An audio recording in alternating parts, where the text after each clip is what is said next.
minutes.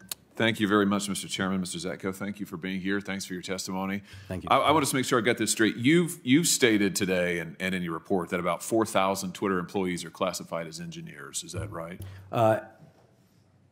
Yes, sir. At the time, half of the employees, I believe there were 7,000 plus full-time employees. Got it. And that means that these 4,000-ish employees would have had access to live user data all over Twitter. They could access individual users' personal information, including their live data. Have I got that right?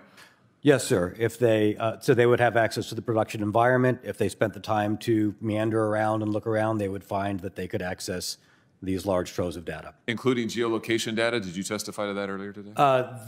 I know that Twitter has IP locations and that they do use geolocation services based upon IP addresses. Wow, 4,000 employees with access to that data. That's extraordinary. So those employees would be in a position then, if they wanted to get this information and dox Twitter users. Is that fair to say? That is a concern of mine, sir, yes. Wow.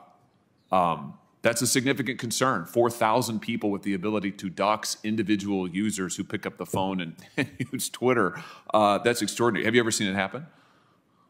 I have seen numerous situations where Twitter engineers had to patch a problem, and I said, what was the problem? And they said, oh, engineers could tweet as anybody. The data was exposed in this part, and it was always reactionary rather in finding these wounds left and right and putting Band-Aids on them because the systemic underlying problems were not addressed, the broad access to too much information and too many systems. When you say Twitter engineers could tweet as anybody, tell me what that means.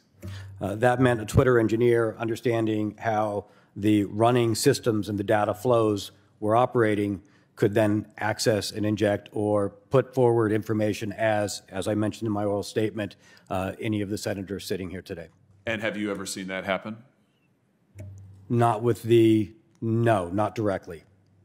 Not directly. Are you concerned it has happened? Do you have some reason to believe it may have happened? The number of cases that were reported to me by individual engineers saying, hey, we found this, I'm going to try and have somebody fix it, where that was the exact problem and we wouldn't know if it had happened in the past, yes, I am concerned. Wow. I think that's pretty significant testimony. Let me make sure that I understand also just this point. A Facebook whistleblower came forward a couple of years ago now, came to me, to my office, and told us that at Facebook they at least had some policies on the books that restricted back-end developers from using or from accessing user data.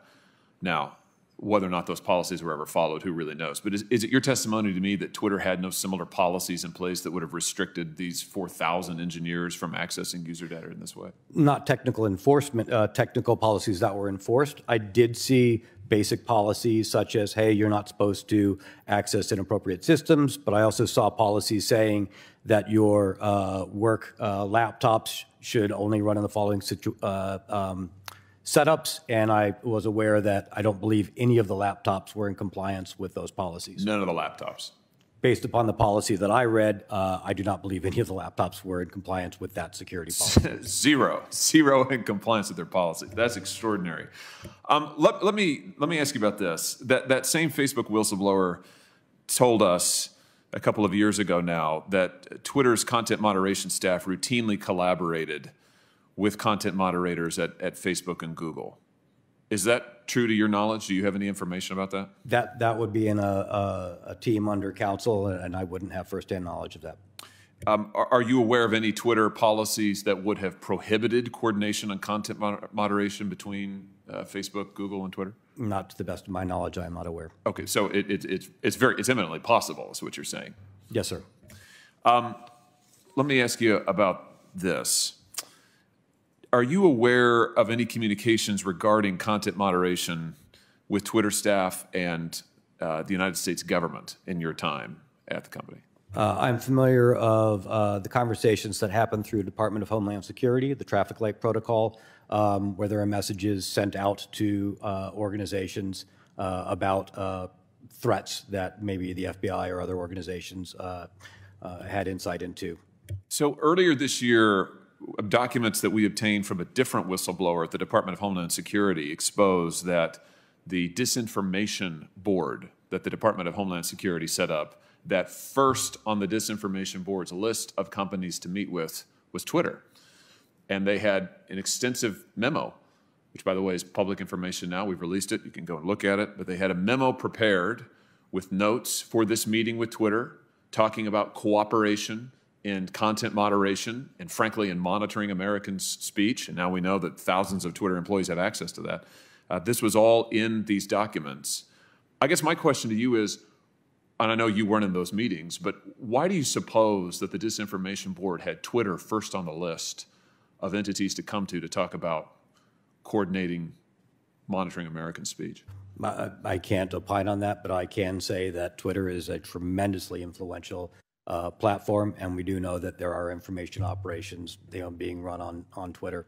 Do you think it's maybe because Twitter has proved so pliant to government pressure, to censorship and monitor people? I'm thinking of, first of all, the Hunter Biden story. We now know that Twitter killed the Hunter Biden reporting. We know Mark Zuckerberg has said that the FBI pushed Facebook to do so. Facebook throttled it down. Twitter killed it completely, locked up accounts that were trying to report on what we now know was a true story. Or how about in your own report, you claimed that the Twitter CEO proposed caving to the Russian government's demands to censor content on Twitter and spy on its users, and you noted that this occurred even as you were directing employees to prepare for the Russian invasion of Ukraine. That sounds like an executive team that's pretty darn pliant to the demands of governments to weaponize effectively their platform to control information, to spy on its users. What's your view?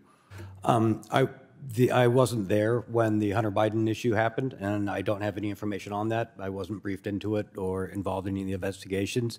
The CEO was the CTO at the time when he proposed to me that, hey, what do you think about, why don't we just let Russia perform their own moderation? They're a democracy, so why shouldn't we let them do it? I didn't know what to think at the time. Then, sir, I was a little flabbergasted. Well, I think I know what to think. Which is that Twitter has been all too eager to take private information from its users without telling them, to sell it and monetize it without their permission, to expose them to the worst kind of security threats, to censor them, to spy on them. I mean, you have painted a picture of a company that is not only out of control, but is truly in many ways a malign actor. And I thank you for being willing to be here and testify. Thank you, Mr. Chairman. Thank you, Senator Hawley. Thank you for appearing before the committee today. The hearing record will remain open for 1 week for submission of materials for the record. And with that, this hearing is adjourned.